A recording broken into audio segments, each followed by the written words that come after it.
at Pages in Ink, and today is Friday, so you guys know what that means by now. Hopefully, it's my favorite Friday, jar day, but instead of pulling from a jar, I decided that since today is the release day for the new Beauty and the Beast movie, which I am so excited for, but unfortunately cannot see today, hopefully tomorrow, fingers crossed. But I will be talking about why I love it so much. I hope that's okay with you guys, because I know as soon as I say it, I will be talking about how much I love this one thing, people are like, click. But just basically like the things that I do find a little weird about the story, the things that I love about the story, the like deeper inner working of the story that I enjoy, or, you know, how these things usually go is I have a topic and I just say whatever I can think about saying, or whatever I think to say about it. I have my little bells over here. Oh wait. I have my Belle Tsum Tsum. She's my favorite, in case you haven't noticed. I love Belle. She sit on my shoulder. This should be the thumbnail. If I did thumbnails, this would be the thumbnail. Me and Belle talk about Beauty and the Beast. Anyway, she's gonna sit on my lap. So if you guys have been living under a rock and don't know what the story is about, within all of its different versions, the basic core to the Beauty and the Beast type story is there is a girl who lives in this small town and people think she's strange. Sometimes she has sisters, sometimes she's an only child, but her father goes on a trip. In the movies, it's to show off his invention at a fair. In some of the retellings that I've read, it's been like just business in general. Trying to remember, I read like a treasury of stories years ago with the Beauty and the Beast story, and I don't remember why her father was traveling.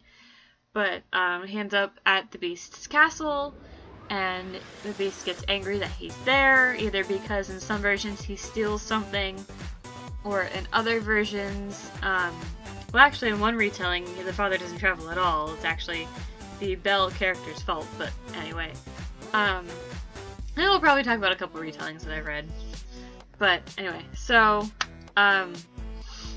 there's a version where it's because he stole a rose, and he's like, oh, you're a thief, you're gonna be in my dungeons, and then in the movie, he's trespassing, and then Belle ultimately takes his place in order to save her father. I'm trying to think. Like, what other basic core point I can make. So, he's trapped, and then she takes his place, and then she's his prisoner, but they end up falling in love with each other, and it breaks the spell. So yeah. That's the basics of it, is that there's the Beast character and a Beauty character, and somehow Beauty ends up with Beast, and they hate each other to begin with, but after some time they kind of start to understand each other. Like and my biggest like the thing I hate, like the biggest misconception about the story of Beauty and the Beast that makes me the most angry out of everything is saying that it's Stockholm Syndrome. Stockholm Syndrome is basically where a person is imprisoned or is enslaved, and they start to not really necessarily fall for their captor, but they like feel a connection with them to the point that they don't want to leave. Whereas Belle wants to leave, and does eventually leave, but she goes back because he saved her life, and she kind of, you know, she's got a kind heart, so she goes back to at least take care of him. And after that, I mean, it's not even shown that they talk about it, but I guess after that they have a mutual understanding that's like, you know, I saved your life, and he shows her more respect, and therefore she's willing to stay, even though she's still technically a prisoner, but, you know, she keeps her word. So he shows her respect, she shows him respect, and then they kind of bond a little more. I did see somebody explain they did explain how it's more of a reverse, where your captor starts to sympathize with their captee, which would make a little bit more sense, because Beast does kind of sympathize a little bit with her, and lets her go, especially like when her father is sick and she has to go take care of him. But yeah, so that's the biggest. I don't remember what it's called. I guess I probably should have looked that up before I did this video. Hold on. I will actually use my handy dandy Google. Okay, Google. What is the opposite of Stockholm Syndrome? Or like the reverse.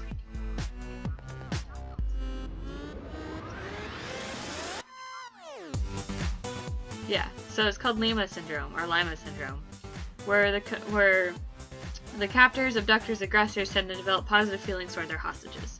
So that I would kind of understand, but I have come to enjoy the plot point, or a trope or whatever, where people who hate each other end up falling in love, because I just feel like their love is going to be so much stronger after that. And I'm not talking about like toxic love, like they hate each other but they like are attracted to each other, but they're always fighting and they're always doing things to hurt each other. That's not what I'm talking about.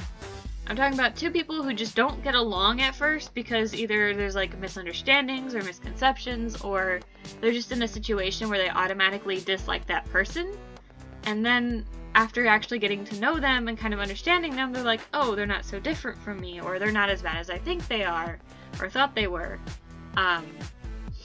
So I like those kinds of stories because they just feel like the love is definitely more believable than like a love at first sight type thing, which I no longer believe in, by the way. And it creates a much stronger, like it makes more sense if they end up falling for each other, because you're like, oh, you've been through so much. Well, not falling for each other, I guess, but more of just, I don't know. I can't really explain it very well, but that's what I think. So that's the biggest thing. Now, Disney version of Beauty and the Beast. The thing that I don't... Well, there's two things. Three. There's three things mainly that I know the story of Beauty and the Beast kind of makes it really confusing. And I've read like articles and seen videos like things wrong with Beauty and the Beast or whatever. In the intro, there's not a time. It doesn't say how old he is. It doesn't say how much time has passed. But in the song Be Our Guest, Lumiere says 10 years. And if it's supposed to bloom till his 21st birthday, then it kind of, you know, basically he's 11 when the sorceress comes. Which doesn't make too much sense that she would curse an 11-year-old for not letting her in because, you know, stranger danger. I guess that wouldn't have made sense to the story writers, but another thing that doesn't really make a whole lot of sense is Chip's gotta be like 7, maybe? I don't think it's ever said like how old Chip is, but in the Broadway musical that I've listened to, I haven't heard like the whole actual musical, but in the there's like a little bit of dialogue in between the two, between Mrs. Potts and Chip's asking when he can be a boy again. And in the Broadway version, there's not even a time limit, like it will bloom till his whatever year, it just will for many years. And I guess the rose just begins to wilt, because I haven't seen it. I need to see it. I haven't seen it. Anyway, so the fact that like if it's been 10 years, Chip wouldn't have been ever human. He would have just been a cup, which doesn't make any sense. So I do think that even though I guess they were just trying to show that it's been a long time, maybe Lumiere was exaggerating, it wasn't 10 years, maybe it was more like 7. Although at that point Chip wouldn't even remember being a person, but I digress. You know, so there's that, the fact that like the times don't line up very well. Actually, I guess there's 4, because I thought of another one. One of them was that, if you don't know this, there's there's Beauty and the Beast trivia, where Beast's his real name is Adam. He's Prince Adam, and like nobody really knows that, because I want to say it was like the Disney Scenic game where they're like, what is the prince's name? And everybody's like, what? His name is Adam. But I guess that was when it was revealed. I don't remember. I have the 25th anniversary version of Beauty and the Beast, and there's like a bunch of like fun facts, and like one of them said that it was released somewhere, but I don't remember. I do wish that we had actually learned Beast's name at some point in time in the movie, because, I mean, the fact that he just goes by Beast is just kind of like, I would rather call you Adam.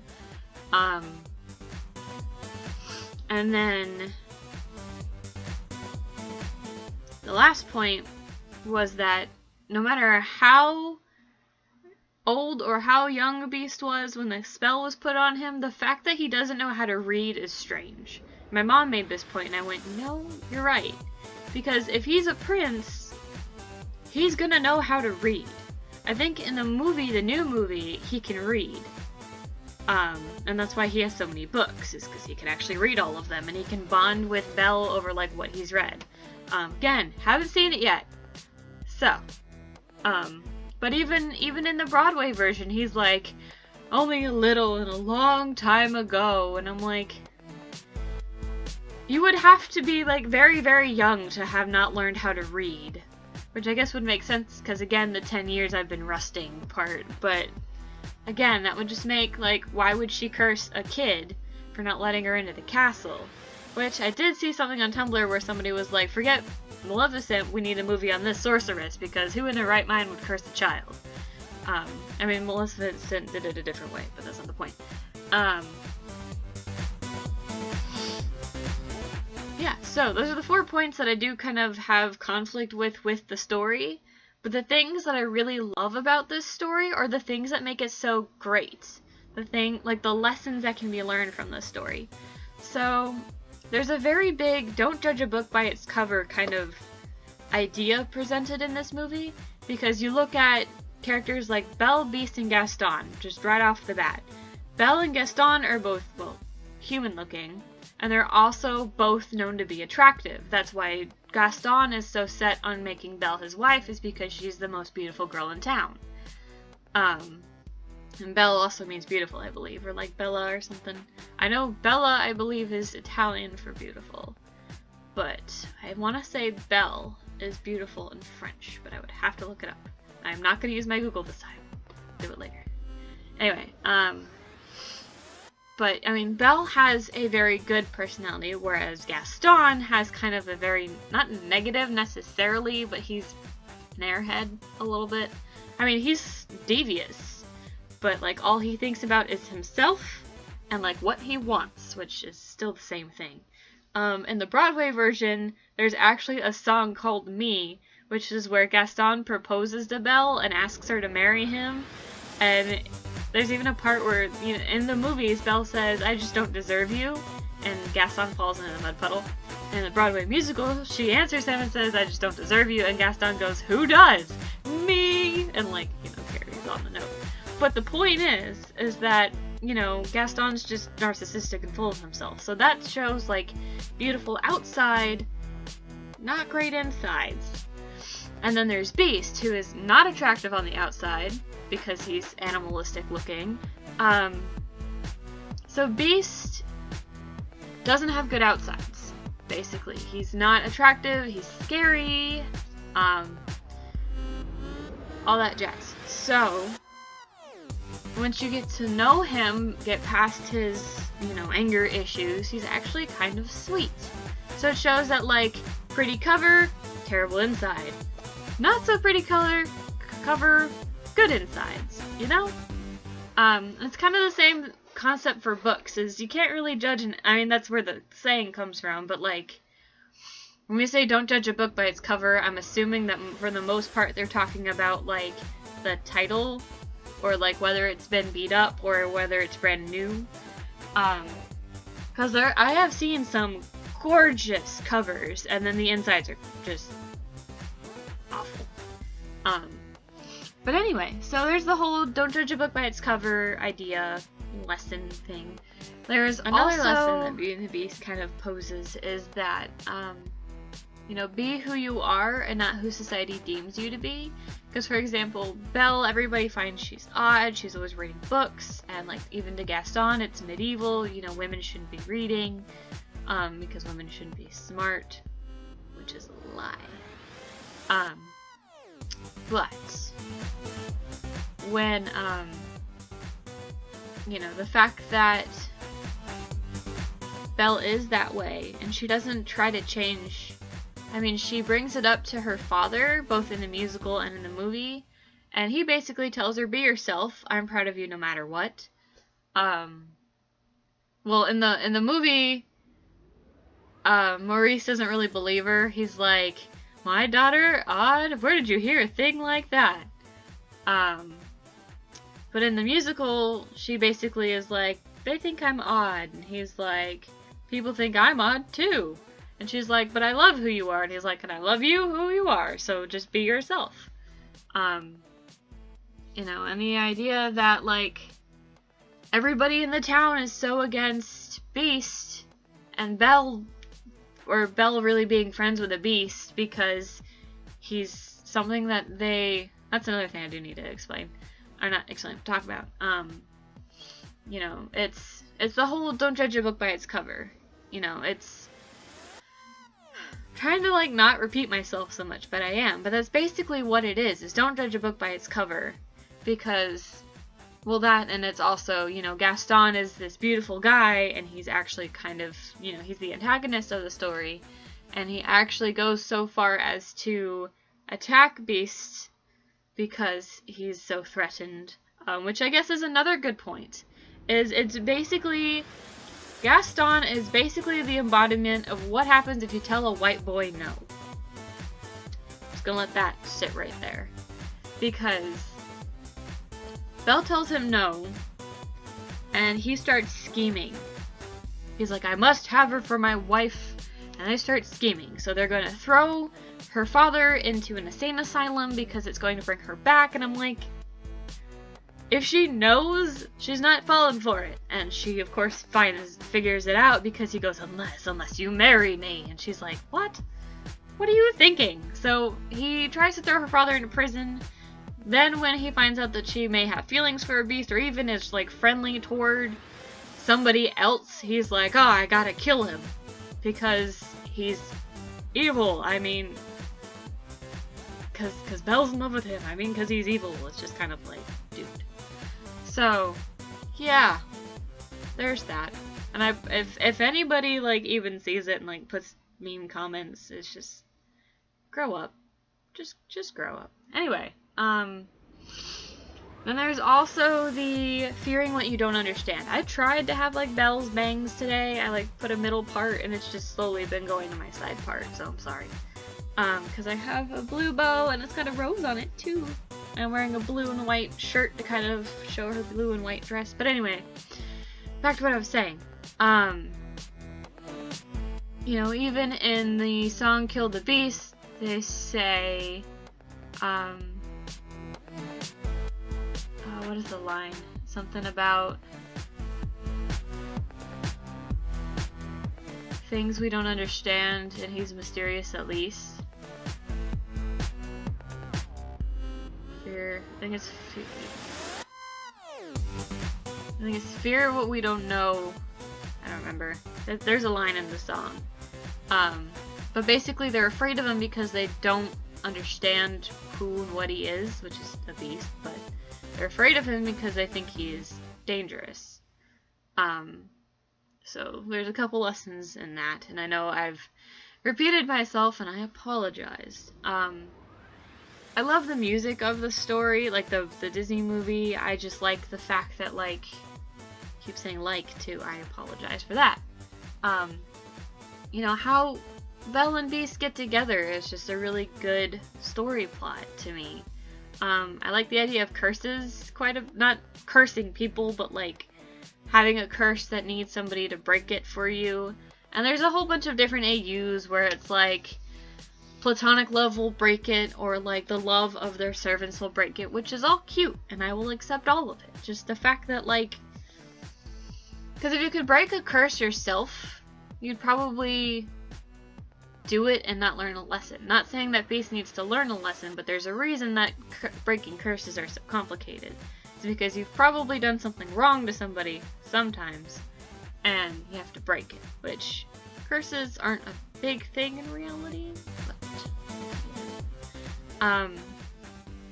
man, I'm trying to think of what else to say. So the music, I really want to see the musical. Just the whole thing about Beauty and the Beast. I just love it. Bella's my favorite. I feel like I identify with her the most out of all the princesses because she likes to read, so do I.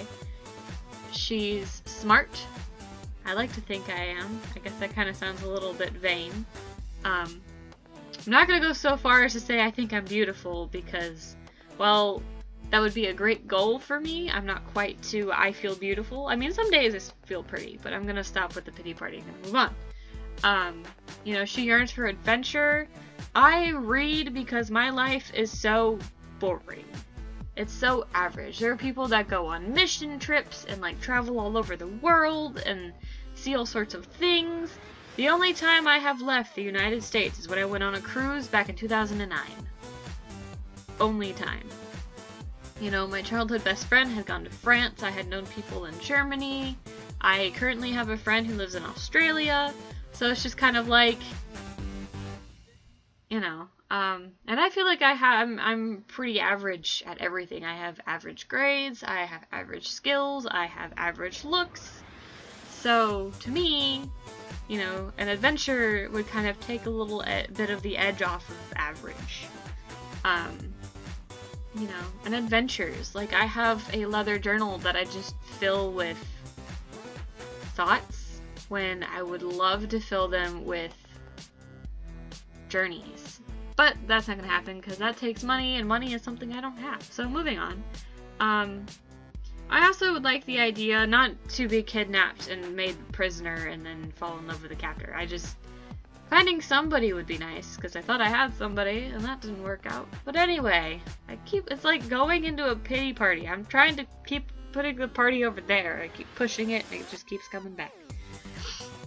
But I do feel like I identify with Belle the most. I do think I am quite kind-hearted. I am willing to give somebody, not necessarily the benefit of the doubt, because she doesn't like Beast when she first meets him, which is obvious. Like, it would make sense for her to not trust him or anything. But, yeah, I'm trying to think of any other similarities. I would love to have a giant library like Beast gives Belle, because that's a lot of books.